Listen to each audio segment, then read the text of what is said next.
ബസ്സിൻ്റെ ആരംഭിക്കുകയാണ്. ഈ ചടങ്ങിന് സ്വാഗതം പറയുന്നതിന് വേണ്ടി ശ്രീ KV രാജനെ സ്നേഹപൂർവ്വം ക്ഷണിക്കുന്നു. മെഗാ കേബിൾ ഫെസ്റ്റിൻ്റെ 20ാം എഡിഷൻ്റെ ഉദ്ഘാടന ചടങ്ങിൻ്റെ അധ്യക്ഷത വഹിക്കുന്ന ശ്രീ അബൂബക്കർ സിദ്ദീഖ്, നമ്മുടെ ഈ മെഗാ ഫെസ്റ്റ് നമുക്ക് വേണ്ടി ഉദ്ഘാടനം ചെയ്യാൻ വേണ്ടി ഇവിടെ എത്തിച്ചേർന്നിട്ടുള്ള പ്രിയപ്പെട്ട പാർലമെൻറ്റ് അംഗം ഡോക്ടർ വി ശിവദാസൻ, നമ്മുടെ മുഖ്യാതിഥിയായി പങ്കെടുത്തുകൊണ്ടിരിക്കുന്ന BBC-യുടെ south Asia head Shri Sunil Joshi, Harikumar, അതുപോലെ ഇവിടെ പങ്കെടുത്തുകൊണ്ടിരിക്കുന്ന പ്രിയപ്പെട്ട കേബിൾ ടി ഓപ്പറേറ്റർ അസോസിയേഷൻ്റെ വിവിധ ഭാരവാഹികളെ, കേബിൾ ടി ഓപ്പറേറ്റർമാർ സുഹൃത്തുക്കളെ, കേബിൾ ടി ഇൻഡസ്ട്രിയുമായി ബന്ധപ്പെട്ട് ഇവിടെ എത്തിച്ചേർന്നിട്ടുള്ള വിവിധ ആളുകൾ, മാധ്യമപ്രവർത്തകർ, എല്ലാവരെയും വേദിയിലേക്ക് സ്വാഗതം ചെയ്തുകൊണ്ട് നമ്മുടെ ഈ മെഗാ കേബിൾ ഫെസ്റ്റിൻ്റെ 20ാം എഡിഷൻ്റെ ഉദ്ഘാടനമാണ് ഇന്നിവിടെ നിർവഹിക്കപ്പെടാൻ വേണ്ടി പോകുന്നത്. നമുക്കറിയാം, 3 വർഷക്കാലം 2019 നമ്മൾ അവസാനം മെഗാ ഫെസ്റ്റ് ഇവിടെ നടത്തിയത്. ഇന്ത്യയിലൊട്ടുക്കും തന്നെ ഇത്തരത്തിലുള്ള പ്രദർശനങ്ങളൊക്കെ തന്നെ കഴിഞ്ഞ 3 വർഷമായി നിന്നുപോകുകയും പിന്നീട് ഇപ്പോൾ വീണ്ടും നല്ല രീതിയിൽ തുടക്കം കുറിക്കുകയും ചെയ്യുന്നൊരവസരത്തിലാണ് നമ്മൾ വീണ്ടും 3 വർഷത്തിന് ശേഷം ഒത്തുചേരുന്നത്. കേരള ഇൻഫോ മീഡിയയുടെ ആഭിമുഖ്യത്തിൽ കേബിൾ TV ഓപ്പറേറ്റേഴ്സ് അസോസിയേഷനുമായി ബന്ധപ്പെട്ട് സഹകരിച്ചുകൊണ്ടാണ് നമ്മൾ ഈ മെഗാ ഫെസ്റ്റ് എല്ലാ വർഷവും കുറേ വർഷങ്ങളായി നടത്തി വരാറുള്ളത്. ഈ വർഷവും നമ്മൾ മെഗാ ഫെസ്റ്റിന് മുന്നോടിയായി മാധ്യമരംഗത്തെ പുത്തൻ പ്രവണതകളെ സംബന്ധിച്ച് ഒരു OTT കോൺക്ലേവ് എന്ന രീതിയിൽ കഴിഞ്ഞ ഒക്ടോബർ 28-ാം തീയതി കൊച്ചി നഗരത്തിൽ വെച്ച് സംഘടിപ്പിക്കുകയുണ്ടായി. അതിൻ്റെ തുടർച്ചയായാണ് ഇന്ന് നമ്മൾ ഈ മെഗാ ഫെസ്റ്റ് ഇവിടെ സംഘടിപ്പിക്കുന്നത്. നമുക്കറിയാം, കുറേ കാലങ്ങളായി ഓരോ കാലഘട്ടത്തിലും അനലോഗ് കാലഘട്ടം മുതൽ ഇന്ന് ഏറ്റവും അവസാനം ഇൻ്റർനെറ്റ് യുഗത്തിൽ എത്തി നിൽക്കുന്ന കാലഘട്ടം വരെ ഈ രംഗത്തുണ്ടാകുന്ന എല്ലാ മാറ്റങ്ങളെക്കുറിച്ച്, സാങ്കേതിക മാറ്റങ്ങൾ, അതുപോലെ തന്നെ മാറി മാറി വരുന്ന മറ്റ് പ്രവണതകൾ, പ്രേക്ഷകരുടെ അഭിരുചികൾ മാറുന്നതിനനുസരിച്ചുള്ള നിരവധി സംവിധാനങ്ങൾ, ഇതെല്ലാം ഒരുക്കുന്നതിന് ഓരോ കേബിൾ TV ഓപ്പറേറ്ററും അല്ലെങ്കിൽ ഇൻഡസ്ട്രി തന്നെ കേരളത്തിൽ എങ്ങനെ ഒരുങ്ങണമെന്ന് നമ്മുടെ മെഗാ ഫെസ്റ്റിലൂടെ പഠിക്കാനുള്ളൊരവസരം നമ്മൾ പ്രദാനം ചെയ്തിരുന്നു.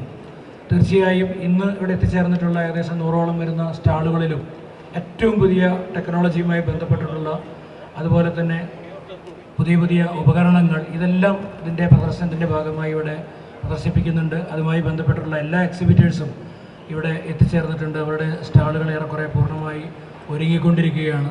എന്തായാലും കേരളത്തിൽ വളരെ ശ്രദ്ധേയമായ എക്സിബിഷൻ എന്ന നിലയ്ക്ക് ഉപരിയായി സൗത്ത് ഇന്ത്യയിലെ തന്നെ ഏറ്റവും പ്രമുഖമായ എക്സിബിഷനാണ് നമ്മുടെ മെഗാ ഫെസ്റ്റ്. ഇൻഡസ്ട്രി വൃത്തങ്ങളൊക്കെ കുറേ കാലമായി അത്തരത്തിൽ അപ്രിഷ്യേറ്റ് ചെയ്യുന്ന ഒരു എക്സിബിഷൻ കൂടിയാണ്.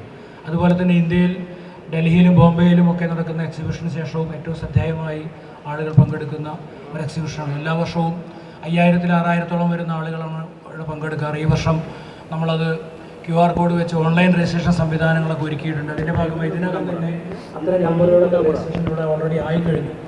എന്ന് മാത്രമല്ല, നമ്മുടെ അയൽ സംസ്ഥാനങ്ങളായ കർണാടക, തമിഴ്നാട്, ആന്ധ്ര പോലുള്ള സംസ്ഥാനങ്ങളിൽ നിന്ന് നിരവധി ഓപ്പറേറ്റർമാർ എത്തിച്ചേരുമെന്ന് ഇതിനകം തന്നെ അറിയിച്ചിട്ടുണ്ട്. അപ്പോൾ എല്ലാ തരത്തിലും വലിയ ഒരു ആഘോഷ തീർപ്പിൻ്റെ ഭാഗമായിട്ടാണ് എക്സിബിഷനെ നമ്മൾ കാണുന്നത്.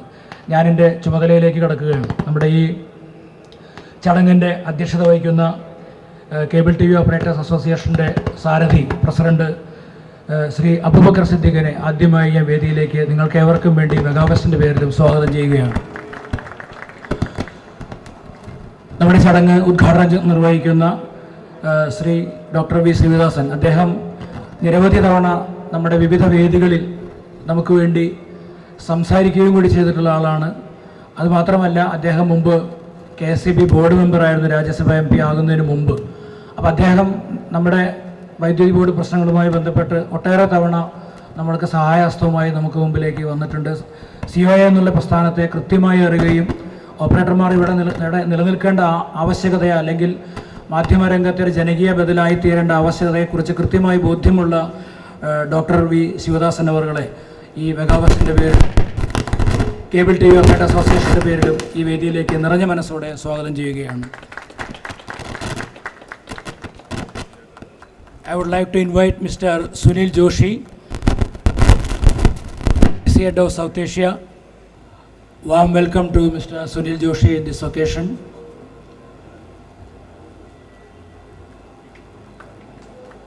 നമ്മുടെ ഈ വേദി നമുക്കറിയാം,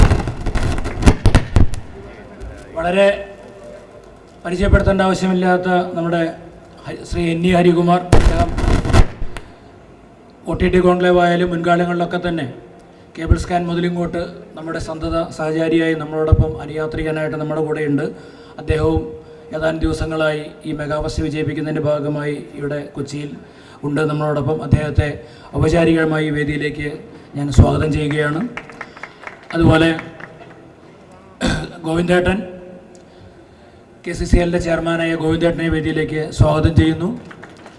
നമ്മുടെ സഹകരണ സ്ഥാപനമായ സിഡ്കോയുടെ പ്രസിഡന്റ് കൂടിയായിട്ടുള്ള K. വിജയകൃഷ്ണനെ വേദിയിലേക്ക് സ്വാഗതം ചെയ്യുകയാണ്.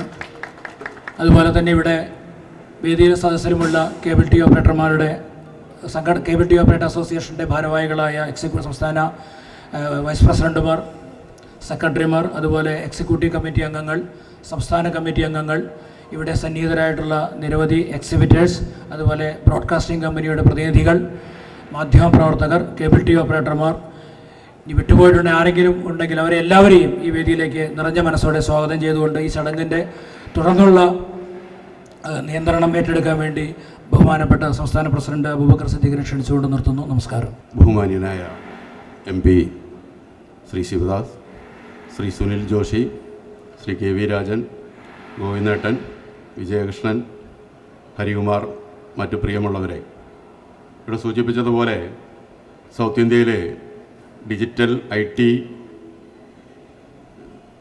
ഇൻ്റർനെറ്റ് മേഖലയിലെ ഏറ്റവും വലിയ എക്സിബിഷനാണ് മെഗാ കേബിൾ ഫെസ്റ്റ്. 20ാം എഡിഷനാണ് ഇന്നിവിടെ ആരംഭിക്കുന്നത്. കമ്മ്യൂണിക്കേഷൻ മേഖലയിൽ ഏറ്റവും വേഗതയിൽ മാറിക്കൊണ്ടിരിക്കുന്നതാണ് ടെക്നോളജി.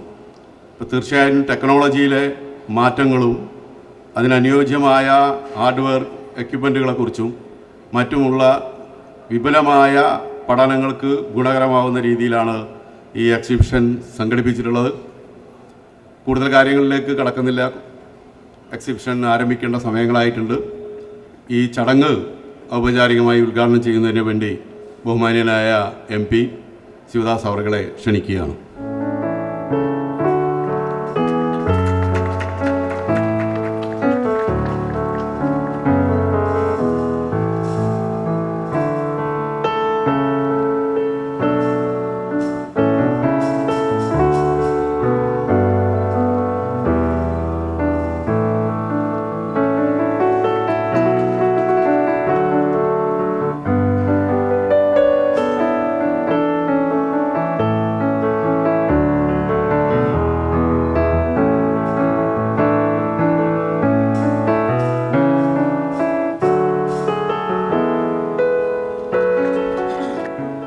ഉദ്ഘാടനത്തിൻ്റെ തുടർച്ചയിൽ അതിവിപുലമായിട്ടുള്ള സാങ്കേതിക വിദ്യയുടെ നേട്ടങ്ങളെ ഏറ്റവും ഗ്രാമീണ പശ്ചാത്തലമുള്ള മനുഷ്യർക്കുൾപ്പെടെ മനസ്സിലാക്കാൻ പറ്റുന്ന നിലയിൽ നിങ്ങളിവിടെ അവതരിപ്പിക്കുമെന്നാണ് ഞാൻ കരുതുന്നത്. കേരളം വലിയ പുരോഗതിയുടെ മുന്നിൽ നിൽക്കുകയാണ്. പക്ഷേ ആ പുരോഗതിയെക്കുറിച്ച് നാം പറയുമ്പോഴും നമ്മുടെ ടെക്നോളജിയുടെ ഉപയോഗം, പശ്ചാത്തല സൗകര്യത്തിൻ്റെ മികച്ച സംവിധാനമൊരുക്കലുകൾ നമുക്ക് വേണ്ടത്ര ഇല്ലെങ്കിൽ നമ്മുടെ നാട്ടിലെ ചെറുപ്പക്കാരിൽ നല്ലൊരു ശതമാനം നമ്മുടെ നാട് വിട്ട് പുറത്തോട്ട് പോകാൻ സാധ്യതയുണ്ട്. ഞാൻ വിദ്യാർത്ഥി പ്രസ്ഥാനത്തിൻ്റെ പ്രവർത്തകനായി നിൽക്കുമ്പോൾ പോയിരുന്ന ചില സ്ഥലങ്ങളുടെ ചിത്രം എൻ്റെ മനസ്സിൽ ഇപ്പോഴും ഉണ്ട്. ഞാനത് പറയുന്നത് അവിടെ ഉണ്ടായിരുന്ന നല്ല ആൾക്കൂട്ടത്തെ, പരിപാടികളൊക്കെ ഉണ്ടാകുമ്പോൾ നല്ല ആൾക്കൂട്ടത്തെ കാണാൻ പറ്റുമായിരുന്ന ചില ഇടങ്ങളിൽ ഇപ്പോൾ ആളുകളില്ലാത്ത ഇടങ്ങളായി മാറിക്കൊണ്ടിരിക്കുന്നത് സമീപകാലത്ത് കാണുകയുണ്ടായി. മലയോര പ്രദേശങ്ങളിൽ ഒരു കുടി ഇറങ്ങൽ നമുക്ക് കാണാൻ കഴിയും. ഇവിടെ കുറേ ആളുകൾ അങ്ങനെയുള്ള മേഖലകളിൽ നിന്നൊക്കെ വരുന്ന ആളുകളായിരിക്കും. ആ കുടിയിറങ്ങൽ എങ്ങനെയാണ്? ഒരുപക്ഷെ അച്ഛനും അമ്മയും പ്രായമാവുന്നതോടുകൂടി മക്കൾ പറയുകയാണ്, ഞാൻ കാനഡയിലാണല്ലോ, ഒന്നുകിൽ അച്ഛൻ എൻ്റെ കൂടെ കാനഡയിലേക്ക് വരിക, അല്ലെങ്കിൽ അമ്മ എൻ്റെ കൂടെ കാനഡയിലേക്ക് വരിക, അതും അല്ലെങ്കിൽ ആ മലയോരത്ത് നിന്ന് താഴോട്ടിറങ്ങിയിട്ട് നഗരത്തിലൊരു വീട് വെച്ച് നമുക്ക് താമസിക്കാം. നഗരത്തിലേക്ക് മലയോര മേഖലകളിൽ നിന്ന് ആളുകൾ കുടിയേറുന്നു. നഗരങ്ങളിലുള്ള ഒരു വിഭാഗം ആളുകൾ ഇതര രാജ്യങ്ങളിലേക്ക് പോകുന്നു. ഗ്രാമങ്ങളിൽ നിന്ന് തന്നെ നേഴ്സായി പോകുന്ന ആളുകൾ ഒരു പഞ്ചായത്തിലെടുത്തപ്പോൾ അവിടെ 100-ലധികം ആളുകൾ കാനഡയിൽ മാത്രമുണ്ട്. തിരുവല്ലയിലെ അങ്ങ് എടുത്തല്ല ഞാൻ പറയുന്നത്, തിരുവല്ലയുടെ കണക്ക് നിങ്ങളുടെ കയ്യിൽ നിൽക്കുകയാണ്. ഇങ്ങനെ ഈ കേരളത്തിൽ നിന്ന് വലിയ നിലയിൽ ആളുകൾ വിദേശത്തേക്ക് പോകുന്നു. അമേരിക്കയിൽ പോകുന്നതിൽ തെറ്റില്ല, കാനഡയിൽ പോകുന്നതിലോ ഓസ്ട്രേലിയയിൽ പോകുന്നതോ ഒന്നും തെറ്റായിട്ടല്ല കാണുന്നത്. അവരവിടങ്ങളിലെ പൗരന്മാരായി സ്ഥിരതാമസക്കാരായി അവിടെ നിൽക്കുമ്പോൾ ഈ കേരളത്തിൽ നിന്ന് ആളുകൾ കുറയുന്നു എന്നുള്ള, ചെറുപ്പക്കാർ കുറയുന്നു എന്നുള്ളൊരു വിഷയം നമ്മുടെ മുമ്പിൽ നിൽക്കുന്നു. എന്താണ് അവിടങ്ങളിൽ പോയി താമസിക്കുന്നതിന് കാരണമായി തീരുന്നത് എന്നുള്ളത് തീർച്ചയായും നാം അന്വേഷിക്കേണ്ടതുണ്ട്. നമ്മുടെ പശ്ചാത്തല സൗകര്യങ്ങൾ വികസിത രാജ്യങ്ങളോട് കിടപിടിക്കുന്ന നിലയിലേക്ക് നമുക്ക് മാറ്റി തീർക്കാൻ പറ്റണം. നോർത്ത് ഇന്ത്യൻ സംസ്ഥാനങ്ങളിൽ നിന്ന് വ്യത്യസ്തമായിട്ട് നല്ല വിദ്യാഭ്യാസം, നല്ല ഗവേഷക സൗകര്യങ്ങൾ ഒക്കെ നമ്മൾ ഒരുക്കിയിട്ടുണ്ട്. പക്ഷേ ഈ സൗകര്യങ്ങളുടെ എല്ലാം തുടർച്ചയിൽ തുടർ ജോലിക്കും തുടർ വിദ്യാഭ്യാസത്തിനും ഒക്കെ പറ്റുന്ന സൗകര്യങ്ങളുള്ള ഒരിടമായി നമ്മുടെ നാട് മാറണമെങ്കിൽ കൂട്ടായ ജനകീയ ഇടപെടലുകൾ ആവശ്യമാണ്. അവിടെയാണ് COA പോലുള്ള സംഘടനകളുടെ പ്രസക്തി വർദ്ധിക്കുന്നത്. വൻകിട കോർപ്പറേറ്റുകളെ സംബന്ധിച്ചിടത്തോളം അവരുടെ താല്പര്യങ്ങൾ എന്നുള്ളത് ഈ ജനകീയ ഉദ്യമത്തിലൂടെ ഉണ്ടാകുന്ന താല്പര്യങ്ങളല്ല, മറിച്ച് അവരുടെ താല്പര്യങ്ങൾ പൂർണ്ണമായും ലാഭം എങ്ങനെ എത്രമാത്രം അവരുടെ കമ്പനിയിലെ കോർപ്പറേറ്റ് കുടുംബങ്ങളിൽ എത്തിക്കാം എന്നുള്ളത് മാത്രമായിരിക്കാം. പക്ഷെ നിങ്ങൾ അങ്ങനെയല്ല എന്നാണ് എൻ്റെ അറിവ്. ഞാൻ മനസ്സിലാക്കിയിട്ടുള്ളത് അങ്ങനെയാണ്. നിങ്ങളുടെ 100% വരുമാനത്തിൻ്റെ ലാഭവിഹിതത്തിൻ്റെ 100%-ൽ 60%-നടുത്ത് കേബിൾ മേഖലയിൽ പ്രവർത്തിക്കുന്ന ആളുകൾക്കായി ലാഭവിഹിതം വീതിച്ചു നൽകുന്ന സ്വഭാവം ഉൾപ്പെടെ നിങ്ങൾക്കുണ്ടെന്നാണ് എൻ്റെ ധാരണ. അങ്ങനെ ഒരു ബഹുജന മുഖം സൂക്ഷിച്ചുകൊണ്ട് പ്രവർത്തിക്കുന്ന ഒരു സംഘം എന്ന നിലയിൽ നിങ്ങൾക്ക് ഈ സമൂഹത്തിൽ ഇടപെടുന്നതിന് വളരെ വലിയ പ്രസക്തി തന്നെയുണ്ട്. പക്ഷേ കോർപ്പറേറ്റുകളുടെ സ്ഥിതി എന്താണ്? പലപ്പോഴും നാം കാണുന്നത് കൊടിയ കൊള്ളയുടെ ചൂഷണത്തിൻ്റെ മുഖമാണ് നാം കണ്ടുകൊണ്ടിരിക്കുന്നത്. ഒരു ഷൂ നിർമ്മാണ ഫാക്ടറിയിൽ വെച്ചിട്ടുള്ള പരസ്യത്തെക്കുറിച്ച് ഒരാൾ ഈ അടുത്ത് ഓർമ്മപ്പെടുത്തുകയുണ്ടായി. നമ്മൾ ചാർലി ചാപ്ലിൻ്റെ സിനിമയിൽ മോഡേൺ ടൈംസിൽ അവിടെ ഒരു തൊഴിലാളി ഉണ്ടല്ലോ, ഇങ്ങനെ ആ പണിയെടുത്തുകൊണ്ടേയിരിക്കുമ്പോൾ ഈ സാധനം ബാത്റൂമിലേക്കൊന്ന് പോകാൻ ഇങ്ങനെ മനസ്സ് ആഗ്രഹിക്കുകയാണ്, ഇങ്ങനെ പോകാൻ ശ്രമിക്കുകയാണ്. പക്ഷേ മെഷീൻ ഇങ്ങനെ കറങ്ങിക്കൊണ്ടിരിക്കുമ്പോൾ അതിനകത്ത് അസംസ്കൃത വസ്തു വെച്ച് കൊടുക്കേണ്ടുന്ന ഇവനൊരു മിനിറ്റ് പോലും മാറി നിൽക്കാൻ പറ്റുന്നില്ല. ആ മോഡേൺ ടൈംസിലെ ആ മനുഷ്യനെ, തൊഴിലാളിയെ നിങ്ങളൊന്ന് ഓർമ്മിക്കുക. എന്നിട്ട് ഞാൻ പറയുന്ന ഈ ഷൂ നിർമ്മാണ കമ്പനിയുടെ ബോർഡ് എന്താണ് എന്നുള്ള ഓർമ്മപ്പെടുത്തലും കൂടി ഒന്ന് ഓർമ്മിക്കുക. അതിങ്ങനെയാണ്: അവിടെ വരുന്ന ഓരോ തൊഴിലാളിയും കുടിക്കേണ്ടുന്ന വെള്ളത്തിൻ്റെ അളവ് രേഖപ്പെടുത്തിയിരിക്കുകയാണത്രേ. ഓരോ തൊഴിലാളിയും ഒരു ദിവസം കുടിക്കേണ്ടുന്ന വെള്ളത്തിൻ്റെ അളവ് രേഖപ്പെടുത്തിയിരിക്കുന്നു. നല്ല കാര്യമല്ലേ? എല്ലാവരും നിശ്ചിത അളവ് വെള്ളം കുടിച്ചു കഴിഞ്ഞാൽ അവർക്ക് ആരോഗ്യ പ്രശ്നങ്ങളൊന്നും ഉണ്ടാവില്ലല്ലോ എന്ന് ചിന്തിക്കുമ്പോൾ വളരെ ശരിയാണ്. പക്ഷേ ഓരോ ആളുകളും ഇത്രമാത്രം വെള്ളമേ കുടിക്കാവൂ എന്ന് പറയുന്നതിന് പിന്നിൽ ഒരു സാമ്പത്തിക ശാസ്ത്രം ഉണ്ട് എന്ന് അറിയുമ്പോഴാണ് നമുക്കതിൻ്റെ ആഴം മനസ്സിലാകുക, ലാഭാർത്ഥിയുടെ ആഴം മനസ്സിലാകുക. കാരണം ഒരാൾ നിശ്ചിത അളവിനകത്ത് അധികം വെള്ളം കുടിച്ചു കഴിഞ്ഞാൽ അയാൾ ഒരു ദിവസം 1-ലേറെ തവണ ബാത്റൂമിലേക്ക് പോകേണ്ടി വരുമെന്നും, അങ്ങനെ 1000 തൊഴിലാളികളുള്ള ഫാക്ടറിയിൽ നിന്ന് ഒരാൾ ഒരു തവണ ടോയ്ലറ്റിലേക്ക് പോയി കഴിഞ്ഞാൽ ഉണ്ടാവുന്ന സമയനഷ്ടമെന്നുള്ളത് 4-5 മിനിറ്റ് ആയിരിക്കുമെന്നും, അങ്ങനെ 1000 തൊഴിലാളികൾ ഒരു തവണ ടോയ്ലറ്റിലേക്ക് പോയാൽ, അവിടെ വാഷ്റൂമിലേക്ക് പോയി കഴിഞ്ഞാൽ അപ്പോഴുണ്ടാവുന്ന സമയനഷ്ടം എന്നുള്ളത് ഒരു കൊല്ലത്തേക്ക് കണക്ക് കൂട്ടിക്കഴിഞ്ഞാൽ അത് ഒരു തൊഴിലാളിയെ കൊണ്ട് തൊഴിലെടുപ്പിക്കാൻ പറ്റുന്ന തൊഴിൽ ദിനത്തെ ആകെ കൂട്ടിക്കഴിഞ്ഞാൽ ഉണ്ടാവുന്ന ഒരു മാസത്തെ പ്രവൃത്തി നഷ്ടമായിട്ടത് വരുമെന്നും മുതലാളി കണക്ക് കൂട്ടുകയും, അങ്ങനെ കണക്ക് കൂട്ടുമ്പോഴാണ് നിങ്ങൾ കുടിക്കേണ്ടുന്ന വെള്ളം എത്രയായിരിക്കണം എന്നുള്ളത് രേഖപ്പെടുത്തി വെക്കുന്നതിലേക്ക് ഷൂ നിർമ്മാണ കമ്പനി പോകുന്നതെന്ന് നിങ്ങൾ അറിയുക. നോക്കൂ, ചൂഷണത്തിൻ്റെ ഒരു വല്ലാത്ത ചിത്രം നമ്മൾ ഈ മേഖലയിൽ കണ്ടുകൊണ്ടിരിക്കുകയാണ്. ഇനി മറ്റൊന്ന് ആധുനിക സാങ്കേതിക വിദ്യ ഉപയോഗിച്ചുകൊണ്ട് ടെക്നോളജിയിലൂടെ തൊഴിലാളിയെ റീപ്ലേസ് ചെയ്യുന്ന, മാനുഷികാധ്വാനത്തെ റീപ്ലേസ് ചെയ്യുന്നതാണ്. തീർച്ചയായും ടെക്നോളജി മനുഷ്യരുടെ വികാസത്തിൻ്റെ അടയാളപ്പെടുത്തലുകളാണ്. ഇന്നലകളിൽ നാം കൈകൊണ്ട് ചെയ്തിരുന്ന പല ജോലികളും ഇന്ന് ചെയ്യുന്നതിന് വേണ്ടി മനുഷ്യാധ്വാനം ആവശ്യമില്ല. മനുഷ്യാധ്വാനം ഉപയോഗപ്പെടുത്താതെ തന്നെ നമുക്ക് ആ ജോലികൾ നിർവഹിക്കുന്നതിന് വേണ്ടി കഴിയും. കേബിൾ മേഖലയിൽ തീർച്ചയായും നിങ്ങൾ ചർച്ച ചെയ്യേണ്ടുന്ന കാര്യങ്ങൾ തന്നെയാണ്. ഇപ്പോൾ എൻ്റെ യാത്രയിൽ ഞാൻ ഇങ്ങോട്ട് വരുമ്പോൾ എൻ്റെ സുഹൃത്ത് അവൻ്റെ ഗ്ലാസ് നിർമ്മാണ ഫാക്ടറിയെക്കുറിച്ച് പറഞ്ഞ സമയത്ത് പറയേണ്ടായി, നേരത്തെ ഗ്ലാസ് എടുത്ത് വെച്ച് ആ മുറിക്കുന്നതിൻ്റെ അപകടകരമായിട്ടുള്ള ജോലിയെക്കുറിച്ച് പറയേണ്ടായി. പക്ഷേ ഇപ്പോഴതിൻ്റെ ആവശ്യമില്ല. മെഷീൻ എടുത്ത് ഗ്ലാസ് ഇങ്ങനെ വെക്കുന്നു, മെഷീൻ തന്നെ ഗ്ലാസ് കട്ട് ചെയ്യുന്നു. എത്ര അളവിലാണ് നിങ്ങൾക്ക് വേണ്ടതെന്നുള്ളതിനനുസരിച്ച് ടഫൻ ഗ്ലാസുകൾ നിങ്ങളുടെ കൈകളിലേക്ക് വരുന്നു. ഒരു പ്രയാസമില്ല, അപകടരഹിതമായിട്ട് ജോലി ചെയ്യാൻ പറ്റുന്നു. മനുഷ്യന് ആയാസരഹിതമായി ജീവിക്കാൻ പറ്റുന്ന, മനുഷ്യനോ വിനോദത്തിനും വിജ്ഞാനത്തിനും കൂടി കൂടുതൽ സമയം നീക്കി വെക്കാൻ പറ്റുന്ന ഒരു ലോക സൃഷ്ടിക്ക് വേണ്ടി തീർച്ചയായും ടെക്നോളജിയെ നാം ഉപയോഗപ്പെടുത്തേണ്ടത് തന്നെയാണ്. പക്ഷേ ടെക്നോളജി കേവലം ലാഭാർത്ഥിയുടെ മാത്രം പശ്ചാത്തലത്തിൽ ഉപയോഗപ്പെടുത്തുമ്പോഴാണ് സാമൂഹ്യ പ്രശ്നങ്ങൾ ഉടലെടുക്കുന്നത്. നമുക്ക് ടെക്നോളജിയെ സമൂഹത്തിൻ്റെ പൊതു നന്മയെ കൂടി ലാക്കാക്കിക്കൊണ്ട് വിനിയോഗിക്കാൻ പറ്റണം. ഇവിടെ നിങ്ങളുടെ ഈ എക്സിബിഷൻ ടെക്നോളജിയെ പരിചയപ്പെടുത്തുന്നതിനോടൊപ്പം വിജ്ഞാനത്തിൻ്റെ മഹാസാധ്യതയെ ബഹുജനങ്ങൾക്കിടയിലേക്ക് കെട്ടഴിച്ചു വിടുന്ന ഒരു പ്രക്രിയ കൂടിയായിരിക്കുമെന്ന് ഞാൻ കരുതുകയാണ്. കാരണം ഇവിടെ വന്നിരിക്കുന്നവരിൽ ഏറെ പേരും സാമൂഹ്യമായി പിന്നോക്കം കിടക്കുന്ന പ്രദേശങ്ങളിൽ ഉൾപ്പെടെ നിന്ന് ഇവിടെ എത്തിച്ചേർന്നവരായിരിക്കും. സാമൂഹ്യമായി പല സാമൂഹ്യ പ്രശ്നങ്ങളിൽ ഇടപെടുന്നവരുമായിരിക്കുമെന്ന് ഞാൻ കരുതുകയാണ്. അതുകൊണ്ട് തന്നെ തീർച്ചയായും നിങ്ങളുടെ വിജ്ഞാനത്തിൻ്റെ മണ്ഡലത്തിലുള്ള ഇടപെടലുകൾ ഏറ്റവും സുപ്രധാനമാണ് എന്ന് കാണുകയാണ്. കേവലം അറിവെന്ന് പറയുന്നത് ഏതെങ്കിലും സർവകലാശാലകളിലെ പ്രൊഫസർമാരുടെ തലയിൽ മാത്രമായിട്ട് നിൽക്കുന്ന ഒരു സാധനമല്ല. അറിവെന്ന് പറയുന്നത് ഏതെങ്കിലും വൻകിടക്കാരൻ്റെ ബ്രെയിനിൽ മാത്രം രൂപപ്പെടുന്നതും അവൻ്റെ വിപണന സാധ്യതയ്ക്ക് വേണ്ടി മാത്രം പ്രവർത്തിക്കേണ്ടതുമായിട്ടുള്ള ഒന്നല്ല. പത്രപ്രവർത്തകനായ വെങ്കടേശ് രാമകൃഷ്ണൻ ഒരിക്കലൊരു കുറിപ്പ് എഴുതുകയും പിന്നീട് ഞാനുമായി നടത്തിയ സംസാരത്തിനിടയിൽ അദ്ദേഹം എന്നോട് പറഞ്ഞതുമായിട്ടുള്ള കാര്യം നിങ്ങളെ ഒന്ന് ഓർമ്മപ്പെടുത്താൻ ഞാൻ ആഗ്രഹിക്കുകയാണ്. വെങ്കിടി പറഞ്ഞത് എന്താണെന്ന് വെച്ചാൽ, അദ്ദേഹത്തിൻ്റെ വീട്ടിനടുത്ത് കണ്ണോത്തുംചാൽ എന്ന് പറയുന്ന കണ്ണൂരിനടുത്തുള്ള സ്ഥലത്ത് അദ്ദേഹം ബോംബെയിൽ നിന്ന് റിപ്പോർട്ടിംഗ് ഒക്കെ കഴിഞ്ഞ് അദ്ദേഹം വീട്ടിലേക്ക് പോകുമ്പോൾ അവിടെ വായനശാലയിൽ നിന്ന് കുറച്ച് ആളുകൾ ഇങ്ങനെ സംസാരിക്കുകയാണ്. അതിലൊരു മണ്ടോത്താം വാസുവേട്ടൻ എന്ന് പറഞ്ഞ ആളെക്കുറിച്ച് അദ്ദേഹം പറയുകയാണ്, വീട്ടിലേക്ക് പോയി 11:30-12 മണിയാകുമ്പോൾ മണ്ടോത്താൻ വാസുവേട്ടൻ ഇദ്ദേഹത്തെ തേടി വീട്ടിലേക്ക് വരികയാണ്.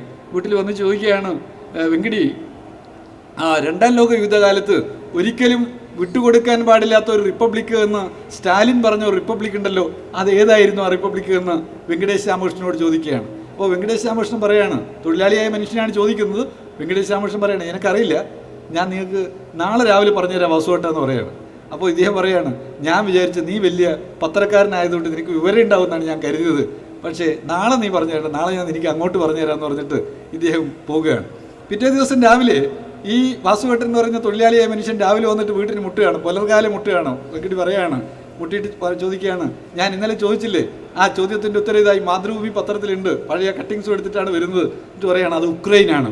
ഉക്രൈൻ ഗോതമ്പ് വിളയുന്ന ഗോതമ്പ് പാടങ്ങളുള്ള ഉക്രൈൻ ഏത് റിപ്പബ്ലിക്ക് വിട്ടുകൊടുത്താലും ഉക്രൈൻ വിട്ടുകൊടുക്കാൻ പാടില്ല എന്നാണ് സ്റ്റാലിൻ പറഞ്ഞിരുന്നതെന്ന് അദ്ദേഹം പറയുന്നുണ്ട്. എന്നിട്ട് അദ്ദേഹം ആ തൊഴിലാളിയായ മനുഷ്യൻ ഗ്ലാസ്നോസ്കിയെക്കുറിച്ച് പെരിസ്ട്രോയികയെക്കുറിച്ചൊക്കെ അദ്ദേഹവുമായി സംസാരിച്ചു എന്നുള്ളത് കൂടി വെങ്കടേഷ് രാമകൃഷ്ണൻ കൂട്ടിച്ചേർക്കുകയാണ്. എന്നിട്ട് രണ്ടാം ഭാഗത്ത് വെങ്കടേഷ് രാമകൃഷ്ണൻ പറയാണ്, 91-92 ഒരിക്കൽ സംഭാഷണത്തിനിടയിൽ മണ്ടോത്താൻ വാസു എന്ന ആ മനുഷ്യൻ, തൊഴിലാളിയായ മനുഷ്യൻ അദ്ദേഹത്തോട് പറഞ്ഞു, സോവിയറ്റ് യൂണിയൻ തകർത്തത് അമേരിക്കയാണ്, പക്ഷേ അമേരിക്കക്ക് അറിയില്ല സോവിയറ്റ് യൂണിയനുള്ള ഉത്തരവാദിത്ത ബോധം സോവിയറ്റ് യൂണിയൻ തകർന്ന് രൂപപ്പെട്ടിട്ടുള്ള റിപ്പബ്ലിക്കുകളിൽ അധികാരത്തിലിരിക്കുന്ന മതതീവ്രവാദികളായിട്ടുള്ള ആളുകൾക്ക് ഉണ്ടാകുമെന്ന് അമേരിക്കക്ക് ഉണ്ടാവില്ല എന്നുള്ളത് അമേരിക്കക്ക് മനസ്സിലായിട്ടില്ല. നാളെ അമേരിക്കക്ക് തന്നെ അത് വിനാശമായിരിക്കും എന്ന് മണ്ടോത്താൻ വാസു എന്ന തൊഴിലാളി പറഞ്ഞു എന്നുള്ളതാണ് ഓർമ്മിക്കുക. അമേരിക്കയിലെ ടിൻ ടവർ, ആ വേൾഡ് ട്രേഡ് സെൻറ്റർ തകരുന്നതിനും തകർക്കപ്പെടുന്നതിനും പതിറ്റാണ്ട് മുമ്പാണ് തൊഴിലാളിയായ മനുഷ്യൻ വെങ്കടേഷ് രാമകൃഷ്ണൻ എന്ന പത്രപ്രവർത്തകനോട് ഈ കാര്യം പറഞ്ഞത്. കോളേജിലെ പ്രൊഫസറല്ല, യൂണിവേഴ്സിറ്റിയിലെ സയൻറ്റിസ്റ്റ് അല്ല, സാധാരണക്കാരനായ തൊഴിലാളി, നെയ്ത്തുകാരനും ബീഡി തൊഴിലാളിയുമായിട്ടുള്ള ഒരു തൊഴിലാളി ഒരു പത്രപ്രവർത്തകനോട് സംസാരിക്കുകയാണ്. നോക്കൂ, വിജ്ഞാനത്തിൻ്റെ മണ്ഡലം എന്ന് പറയുന്നത് കേവലം സർവകലാശാലകളിലോ ഏതെങ്കിലും പറയുന്ന ഇത്തരത്തിലുള്ള പണ്ഡിത ചാരികസേര ബുദ്ധിജീവികളുള്ള ഇടങ്ങളിലോ ആയിട്ട് കിടക്കുന്ന ഒന്നായിട്ട് നമ്മളാരും കണക്കുകൂട്ടാൻ പാടില്ല. തൊഴിലാളികളുടെ, കർഷകരുടെ അധ്വാനത്തിൻ്റെ വിളയാണ്, അധ്വാനമാണ് വിജ്ഞാനത്തിൻ്റെ അടിത്തറയെന്ന്, വിജ്ഞാനത്തിൻ്റെ അടിസ്ഥാനമെന്ന് നാം മനസ്സിലാക്കുമ്പോഴാണ് ടെക്നോളജിയുടെ ഉപയോഗം വിജ്ഞാന സമൃദ്ധിയുടെ ഒരു പുതിയ ലോകത്തെ സൃഷ്ടിക്കുന്നതിന് വേണ്ടി വിനിയോഗിക്കാൻ പറ്റണമെന്നുള്ള വാക്കിന് കൂടുതൽ അർത്ഥതലങ്ങൾ ഉണ്ടാകുന്നത്. അതുകൊണ്ട് പ്രിയപ്പെട്ടവരെ, നമുക്ക് ഈ വിജ്ഞാനത്തിൻ്റെ മണ്ഡലത്തെ കൂടുതൽ വികസിതമാക്കണം. നിങ്ങൾ ഈ നാട്ടിൻപുറങ്ങളിലെ സാധാരണക്കാരായ മനുഷ്യരുമായി കൂടുതൽ ഇടചേർന്നുകൊണ്ട് പുതിയ പുതിയ കാഴ്ചപ്പാടുകൾ വികസിപ്പിച്ച് അവിടങ്ങളിലേക്ക് നമുക്ക് ജനകീയ ബദൽ വിജ്ഞാനത്തിൻ്റെ മണ്ഡലത്തിൽ രൂപപ്പെടുത്താൻ പറ്റുന്ന നിലയിൽ നിങ്ങളുടെ സ്ഥാപനത്തെ നിങ്ങൾ വിപുലീകരിക്കണം. അതിന് ലൈബ്രറികൾ, വായനശാലകൾ ഇവയൊക്കെ ഒന്നിച്ച് നിങ്ങൾക്ക് പ്രവർത്തിക്കാൻ പറ്റും. പുതിയ സാധ്യതകൾ വലിയ നിലയിലാണ് വളർന്നു വരുന്നത്. ഇന്ത്യൻ ലൈബ്രറി കോൺഗ്രസ് കണ്ണൂരിൽ നടക്കാൻ പോവുകയാണ് ഈ 2023 ജനുവരി മാസത്തിൽ. നോക്കൂ, ഒരു കൂട്ടായ്മ വിപുലപ്പെടുകയാണ്. ആ കൂട്ടായ്മയിൽ ഉൾപ്പെടെ എങ്ങനെയാണ് ആ കൂട്ടായ്മ ബഹുജനങ്ങൾ വിജ്ഞാനത്തിൻ്റെ മണ്ഡലത്തിൽ എങ്ങനെ സാങ്കേതിക വിദ്യ ഉപയോഗപ്പെടുത്താമെന്നുള്ള അന്വേഷണം നടത്തുകയാണ് CA പോലുള്ള സംഘടനക്ക്. കേബിൾ നെറ്റ്വർക്കിൻ്റെ ഭാഗമായി നിൽക്കുന്നവർക്ക് ഈ സാങ്കേതിക വിദ്യയെ പഠിപ്പിക്കണമെന്ന് ആഗ്രഹിക്കുന്ന ആളുകൾക്ക് ഒക്കെ ഒന്നുചേരാൻ കഴിയുന്ന പുതിയ പൊതു ഇടങ്ങൾ, മത തീവ്രവാദികളല്ലാത്ത, മതനിരപേക്ഷ മുദ്രാവാക്യങ്ങൾ മുഴക്കുന്ന സകല മനുഷ്യർക്കും ഒത്തുചേരാൻ പറ്റുന്ന പൊതു ഇടങ്ങൾ രൂപപ്പെടുത്തുന്നതിന് വേണ്ടിയുള്ള നിങ്ങളുടെ ശ്രമം ഇനിയും ശക്തമായ നിലയിൽ തുടർന്ന് പോകുമെന്ന പ്രതീക്ഷയിലൂടെ നിങ്ങൾ ഇനി അങ്ങോട്ടുള്ള പ്രവർത്തനങ്ങളിലും ഇത്തരത്തിൽ ടെക്നോളജിയെ, സാങ്കേതികവിദ്യയുടെ പുതിയ മാനങ്ങൾ ബഹുജനങ്ങളിൽ എത്തിക്കാൻ തയ്യാറാവുന്ന കൂട്ടായ്മകൾ രൂപപ്പെടുത്തുമെന്ന വിശ്വാസത്തോടുകൂടി നിങ്ങളുടെ ഈ പ്രദർശനം, ഈ മെഗാ ഫെസ്റ്റ് ഔപചാരികമായി ഉദ്ഘാടനം ചെയ്തതായി പ്രഖ്യാപിച്ചുകൊണ്ട് ഞാൻ അവസാനിപ്പിക്കുന്നു. നന്ദി, നമസ്കാരം. Welcome to the dignitaries on the dais, Mr. Rajan, Mr. V. Sivadasan, and Mr. Siddiqui, Mr. Harikumar, and Mr. Vinodan. I thank Dr. V. Sivadasan, though I don't understand Malayalam at all, but still I could make out that you are trying to touch upon the usefulness of the technology in a noble way, right? And if it goes into other direction, it kills us only. And that's how we have to make use of the technology. And this whole exhibition is getting organized year after year. I am amazed to see this at this scale. I mean, every year I've been coming, except past couple of years because of pandemic. People do gather and they meet. It's actually the renewal of the energy that takes place here. Everyone believes in these efforts and they put forward their best products in this exhibition. They exhibit it for 3 days, and then I think they benefit otherwise also, other than having monetary benefits in this exhibition. In this God's own country, Kerala, we have a number of unique things that as a nation we look forward to. First of all, the literacy rate of the state is ever higher compared to any other states. At one point of time we used to say 100% literacy, now it is 95-96%. But the other parameter also, if we look at the male-female ratio, this is the only state I think where we have the female ratio is higher than the male ratio. So that also talks a lot about the whole sincerity and about the work or as a culture in the state. Now coming to the whole effort and the people behind, the organization behind these efforts, again a unique organization, an association of cable operators. They are all shareholders of this organization, and they are going strong and strengthening themselves year after year. So if we look at the whole population of Kerala, that is say approximately 40 million, around 4 crores, and households would be around 7 million approximately, and out of which KCCL has spread almost to 3 million households. So it's nearing the half of the households, and their efforts, the whole trust aspect of it has given few more uniqueness. The whole country is actually, if we look at how media wise it is divided, it is Hindi speaking market, and then it is South India. And in South India, Kerala is again unique because the Swedish penetration that we see, rest all other states, here we don't see that. That all credit goes to the platforms and the content parity they could keep between broadcasters and platforms. And that is, I think, something great that this part of the world is doing, and whole credit goes to the platform operators, broadcasters, and LCOs, and then their relation with the last mile customers. So this is again a unique thing. Now coming back to taking forward the existing business line, it all started with cable. Now we are talking about broadband, and then again KCCL is leading into that. I just got to know that close to 7.5-8 lakhs of households are actually that way digitalized from broadband point of view. So now here the whole point comes. Technology will keep evolving, and no one can stop it. Now, how do we make use of technology? As Dr. Sivadathan was trying to point out, here broadband and cable both are coexisting. They, as at this point of time, at some places may be clubbed together in a hybrid box. That could be the next step, where platforms will end up providing the hybrid box. Today, now that is again a churn limiting factor which this organization could manage. So the cable connection along with the broadband connection and the additional content consumption that any household would look forward to has been supported by the same organization. Now going forward, when we talk about the 5G readiness of the telcos, which will eventually come to this part of the state also, this part of the country also, is that the humongous speed that we refer to when we talk about the 5G thing. So what is 5G is the connection with the maximum speed, with the maximum data or signal carrying capacity. Now when we talk about the convergence of all services, cable plus other content, OTT, etc., that consumption, basically this whole infrastructure of 5G will drive more sophisticatedly. So keeping that in mind, tomorrow, suppose distribution operating platform decides to converge these services, which is beyond broadband and IPTV, and they put OTT apps and a cable, live cable, and they make their own app.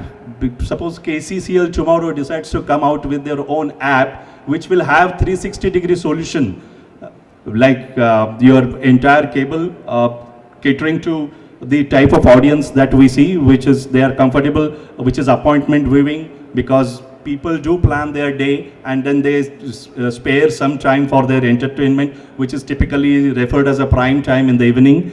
And then additional viewing patterns that we see where people do enjoy, the content at the cost of their rest and then sleeps also at times. So when we talk about this 5G readiness, again, who will end up benefiting, that who will keep tight, close watch on the technology and make good use of the technology and eventually converge into such a technology that speed will complement the development of the organization. So future is hybrid. At one side, entertainment, cable entertainment is catered by cable, and then broadband requirements are catered by broadband connection. And then when these things are happening, last mile cable operator will have an opportunity to earn additional, though we say there could be some churn because of OTT, etc., but broadband connection will complement it. And it is possible only with the cable network, and it is more even possible with KCCL because of the structure they have in operations. So all aspects of business can be taken care of, and when it gradually progresses, it will entertain the user-generated content also. That's what we see in YouTube, which is actually dominating the advertisement sales market. So more than around 50% global revenue of advertisement is only YouTube drives. So that is the kind of potential we are looking when we grow with the technology. So so that's, and the end consumer point, yes, we need to take their interest into account. They will also have their choice when we handle our technologies in our favor. They will also be able to watch the content as per their convenience. They will decide whom they want to watch. They will decide how much to pay for what kind of services.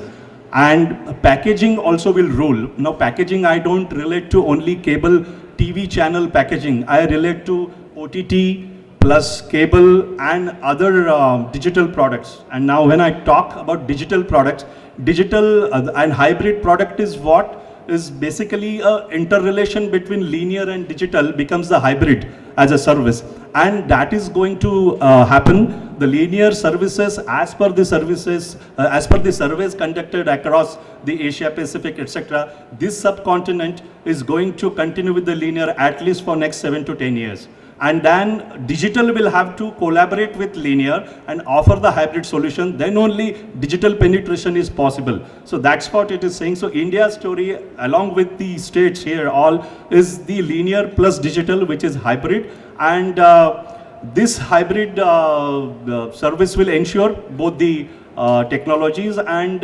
ultimately when this technology is provided to the end user would like to use it for their benefit, for their social media presence, for uploading their own content, and that becomes the next generation content provision process.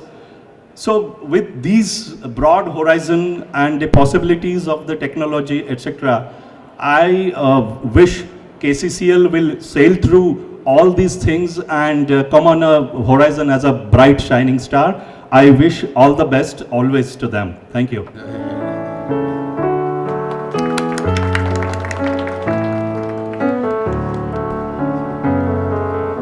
വേദിയിലിരിക്കുന്ന വിശിഷ്ട അതിഥികളെ, പ്രിയപ്പെട്ട സഹോദരി സഹോദരന്മാരെ, ഇവിടെ സൂചിപ്പിച്ചതുപോലെ കഴിഞ്ഞ 2 വർഷമായിട്ട് ലോകം കോവിഡിൻ്റെ ദുരിത കാലത്തിലായിരുന്നു.